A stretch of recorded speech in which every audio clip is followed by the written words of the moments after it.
Alright, so since there's been a lot of comments on functionality of the Android radio that I have, I'm going to show you just exactly what I can and can't do with the phone plugged in directly to USB or not.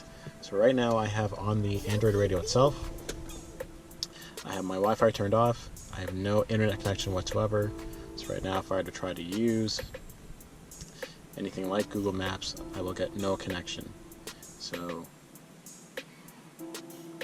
I'll activate Google Maps itself directly from the radio, and I have no functionality. It will not do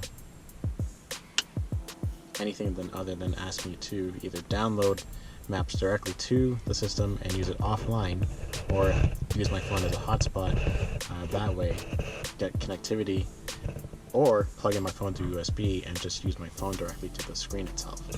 So right now, I'll type in home,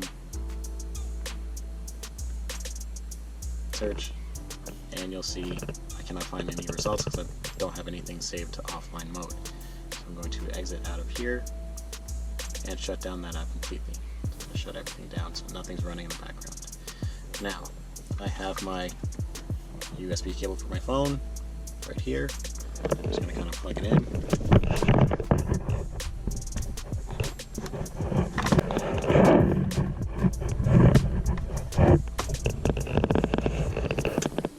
So with my phone plugged in, I'm going to go to the Easy Connected app here.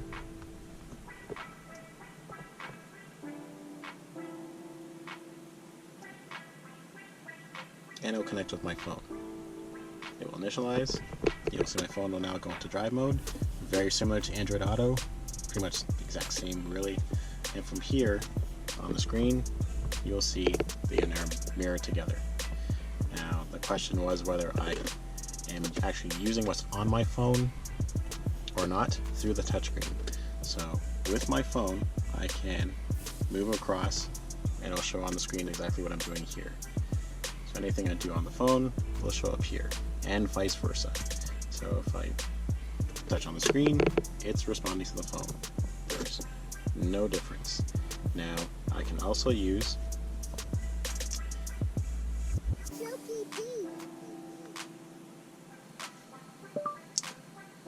Google Voice, just like I would directly from my phone itself. Now, I can now use navigation and select Google Maps.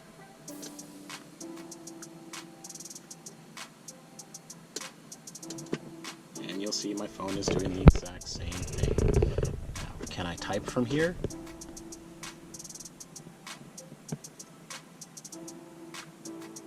Yes, I can. This is the exact same keyboard on my phone, on the screen, and I can type, no problem. Right? So there's no difference between them.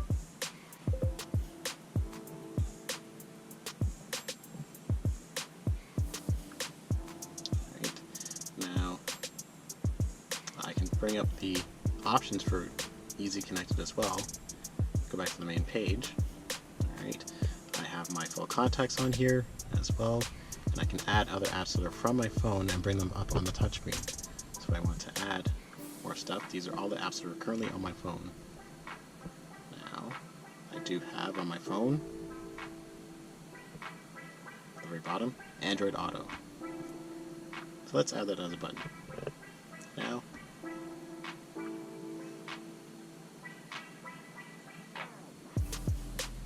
still use Android Auto if I choose to. Exact same as if any other car radio would have it built in. I can do the same thing here as well. Don't need to have it built into the software itself. You just use it on your phone and mirror link to get the same results.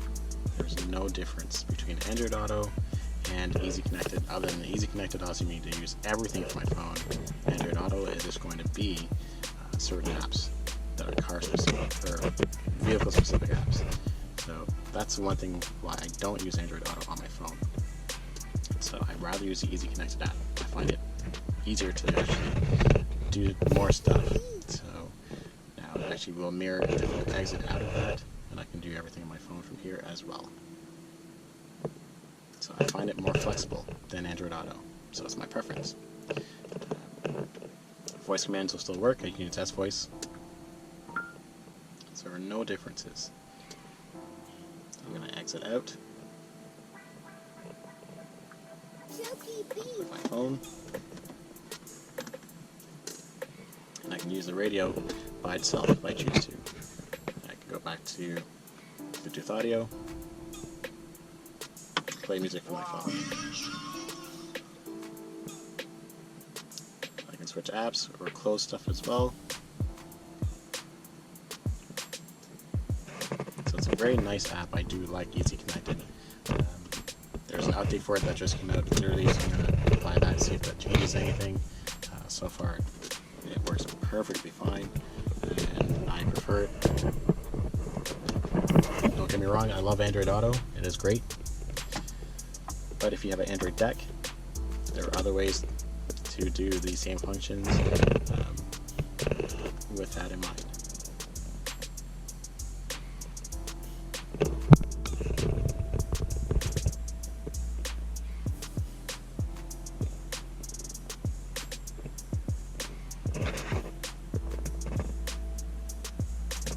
I will say the only times I actually will unplug my phone and actually use my phone for a hotspot if I want to update apps that are built into this deck itself and I'm not close to my home Wi-Fi. That's the only times I actually turn the hotspot on, is just to do quick app updates on the system itself, and then I usually turn it off and just plug my phone in direct. So that's the other way around that as well. If I feel like something needs to be updated, that's updated on my phone but not on here, that's the way I go. For the most part, I like it. I can turn the screen off from here as well on the phone and use the touch screen only. So it locks my phone and allows me to do everything from here without having to worry about my phone screen being on as well. It does charge and play, but the screen just gets hot, so I'd rather not have the screen on in the background if I'm mirror linking. So it's perfectly great. I usually use it for my music. It comes out just like my phone does, the exact same way. And I can go through my list exactly as appears on my phone. I can use all my settings for my phone as well. So I like to adjust the phone EQ sometimes. Sometimes they are a little too bass heavy, and I like to adjust that. So it's not bad at all. So there you have it. Android Auto, Easy Connect, same concept. Gotta plug it into USB and use everything from your phone directly on the screen. Same thing here, just more flexibility in terms of what you can run. You can add and delete whatever you like. I like that I can actually see all my emails directly as it appears from my phone, and for text back and reply, it's the same exact way. So it's a little nicer. I find it overall just a great app to have on an Android deck. That's it for now. Any other questions? Believe me, I'm getting a lot from you guys, so it's kind of cool. I'm glad there's a lot of interest. I find it very interesting myself. I'm playing with it more and more, and I haven't had a brick in the wall yet to stop me from saying that it isn't worth trying. So that's it.